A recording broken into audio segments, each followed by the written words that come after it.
Liham Kay Kuya Checo.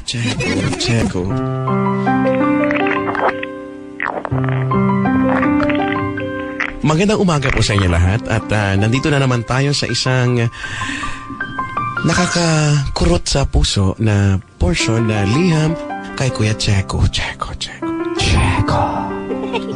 Liham.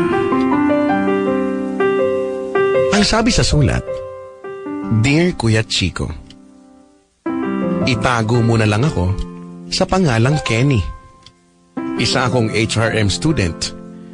Kinuha ko ang kurso na ito dahil magaling ako magluto ng breakfast. Matataas ang grade ko sa lahat ng subjects ko at akala ko ay magiging mataas din ang grade ko sa foreign language class namin na nagtuturo ng Japanese. Akala ko nung una ay magiging madali para sa aking matuto ng Japanese dahil mahilig naman akong manood ng Japanese shows tulad ng Dragon Ball Z, Shider, Slam Dunk, Voltes 5 at Takeshi's Castle. Pero nagkamali ako, Kuya Chico. Naghalog na yun eh. Nagkamali. Hindi ko alam. Sorry, nagbapar ako dun ah. Kulit na babae, no? Pamain tuloy. Unang naging malinaw sa akin na wala pala akong alam sa Japanese noong unang exam namin sa foreign language. Pinasulat kami ng teacher namin ng 5 Japanese words at ilagay daw namin sa tabi nito ang ibig sabihin nito sa English. Wala akong maalala sa mga napag-aralan namin kaya umasa na lang ako sa mga natutunan ko sa mga napapanood kong Japanese show. Sinimulan ko mag-isip. Ang una kong sinulat ay ang madalas kong marinig sa Slam Dunk. Rebondo. Na ang ibig sabihin ay rebound. Anong connect? Pag girlfriend ko to, iwanan ko sa mall. Makikipagtaguan ako, umuwi na pala ako, tulog.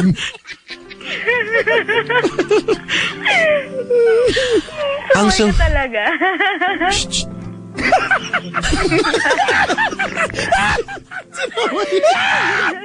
Gusto ko yung sensit ko. Sinaway. Salita Gio, kulit to. Bakit daw di ba nagsasalita? Ang sumunod na sagot ko ay Voltes 5. Ba? Na ibig sabihin ay Voltes 5. Pangatlong sagot ko ang Kamehame Wave. Na ang ibig sabihin sa English ay Hadouken. Hindi rin English. Eh, malay ko ba? Hindi rin English. Thank you talaga. Napasaya niya talaga. Hindi para sa'yo, ito tumigil ka. Hey.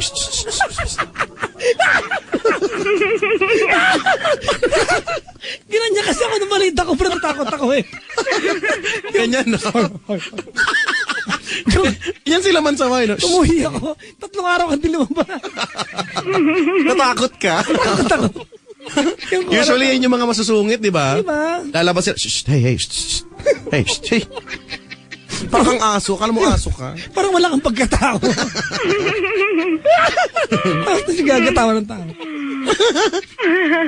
Ang pang-apat kong sagot ay Iggy, na ang ibig sabihin ay Attack Master Takeshi. Wait lang, Chico. Ha? Bumulok yung kami sa mga bisita. Bakit? Bakit mo binuga? Ang kadiri nito. Ano yung pangatlo? Iggy, na ang ibig sabihin ay Attack Master Takeshi. Anong cartoons yun?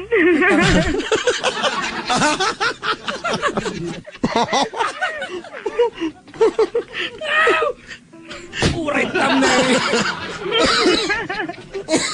Sorry ha. No ba na ako? Hindi ka. Nabugahan ko yung mga mukha ng bisita. Ya, kadiri. Mahal naman nila, okay na yan. Punasan niya na lang. Mabango naman yan. Hindi, kape eh. At ang huli kong sagot, nag-shift agad. At ang huli kong... Hey, ano ba? Parang siya yung... Parang yung kausang pakalat-kalat. Parang yung ano mo. Oh. Ay, nako. At ang huli kong sagot ay Babilos. Nakaharap ako magkaroon ng balita ko. Na ang ibig sabihin ay come here airplane. Lahat ng kaklase ko ay pasado sa exam. Ako lang ang nakakuha ng 0.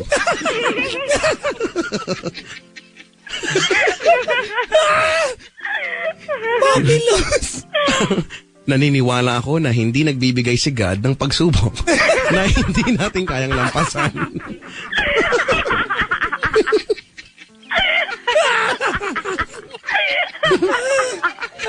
Hoy! Ay, pati siga dinamay mo.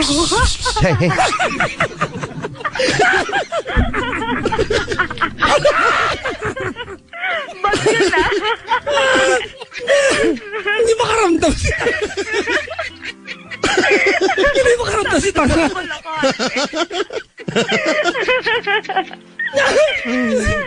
Okay lang siya.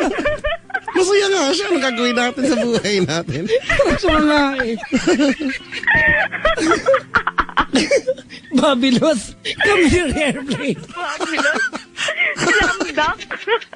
Ops, tama na. Ops. Taray, no? Sana si God na lang ang naging teacher ko. Kung, Ang bad mo. kung alam ko lang na hindi pala ako matututo ng Japanese sa kakapanood ng Japanese show, sana ay nakinig na lang ako ng J-pop. Yun. Japanese pop. Parang manga, gano'n. May K-pop, may J-pop. Hindi nga. Nauso yan for quite some time pero hindi sumikat.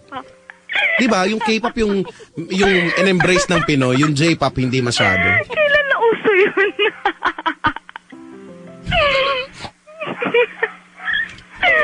Saway? Ante, umaga na ante. Sakit na nga ng tiyan ko eh. Yung panga ko lawlaw na. Ano pa yung lawlaw?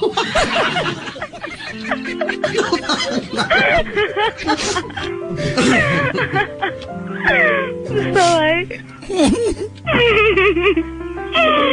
Bakit naman kasi salita sa Japan pa ang napiling ituro sa foreign language class namin?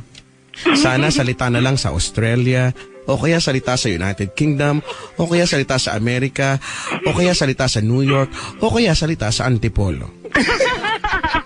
Sa loob.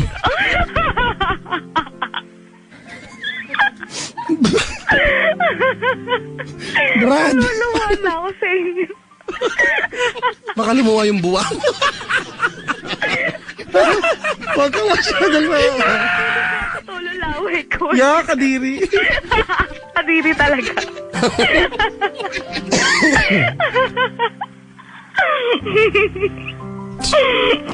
Wala.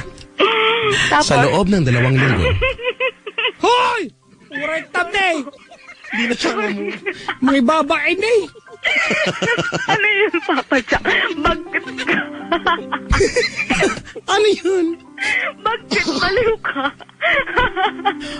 Sa loob ng 2 linggo. Ay lang salita. Sa loob ng 2 linggo,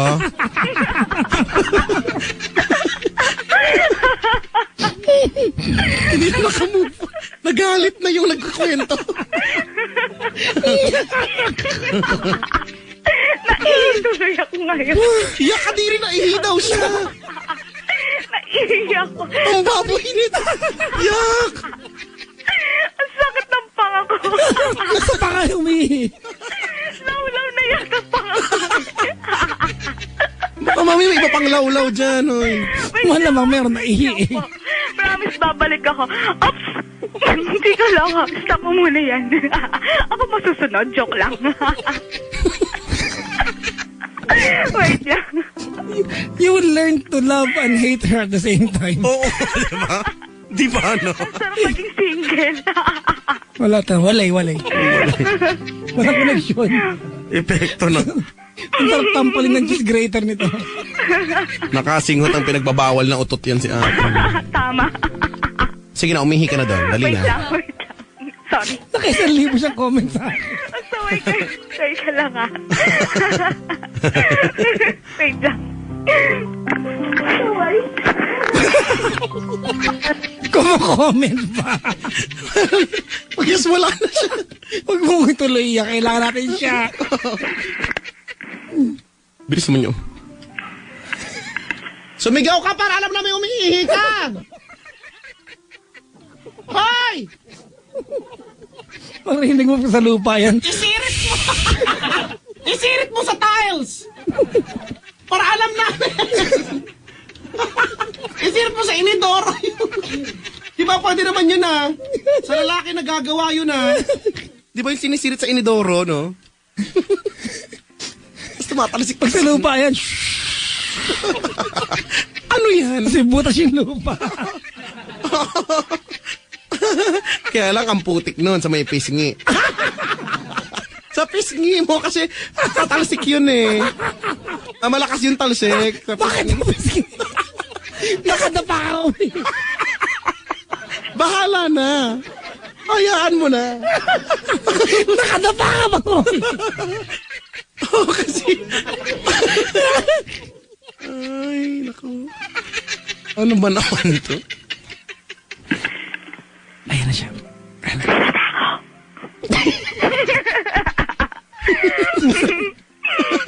Kailan na love ko kayo eh.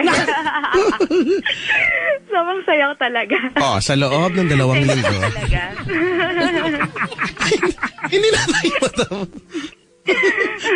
Ay, hindi makamove on. Ba't ba kasi papadyak? Naalala mo yung auntie mo? Ano? Naalala mo yung tsahin mo ganyan mag... Tapos ka na, chika lang ako. Hindi pa paano ang kulit yung dalawa? Please. Nadamay pa ako. Susungakain ko na yan. Please naman, gusto ko pa. Serang prag. Yung totoo, DJ ako. Malay mo maging DJ ka nga. Hindi, joke lang po.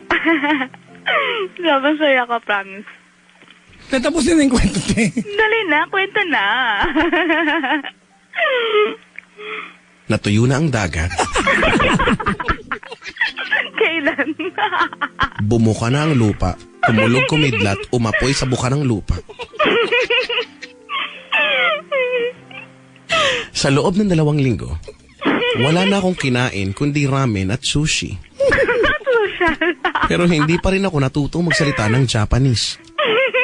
Sinubukan ko na din gumamit ng chopstick sa pagkain para lang matuto ng Japanese. Kahit sabaw, ginamitan ko na ng chopsticks pero wala pa rin.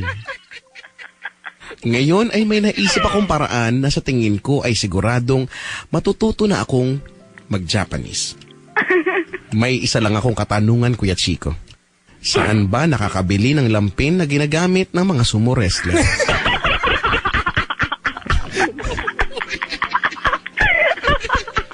Sana ay mabigyan mo ako ng sagot bago kami mag-exam uli. Lubos na gumagalang, Kenny. Las siya. Ang saya ko, di ba? Saya. Lul. Laugh uber loud yun. I like myself.